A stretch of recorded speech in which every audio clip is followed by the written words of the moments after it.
আসসালামু আলাইকুম, কেমন আছেন সবাই? আশা করি সবাই ভালো আছেন। গতকাল যে ডিমের চাহিদা না থাকায় পাখিগুলো বিক্রি করে আসলাম, মানে রানিং ডিম পাড়া পাখি। আজকেই সেই ডিম পাড়া পাখিগুলোর চাহিদা বাড়তি দেখতেছি।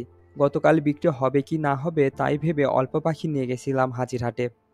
আল্লাহর রহমতে সবগুলো পাখিই বিক্রি হয়ে গেছিল। আর বাসায় বেশ কিছু পাখি ছিল, সেগুলো হাট থেকে এসে দেখি ২ জন নিতে এসেছে। তাদের কাছে এই পাখিগুলো বিক্রি করে দিয়েছিলাম।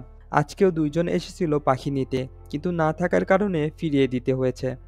তবে এখন প্রায় ১৫০টি পাখি আছে, সেগুলোর বয়স ১৫ দিনের মতো।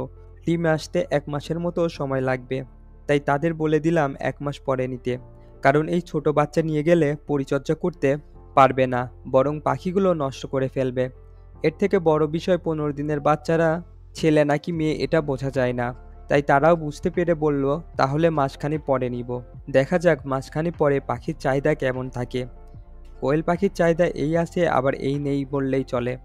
পরবর্তী কোয়েল পাখির আপডেট আপনাদের সাথে শেয়ার করব ইনশাআল্লাহ। সেই আপডেটগুলো পেতে চ্যানেলটি সাবস্ক্রাইব করে রাখুন, আর ফেসবুক থেকে দেখে থাকলে ফলো করুন। সবাই ভালো থাকবেন, সুস্থ থাকবেন। আল্লাহ হাফেজ।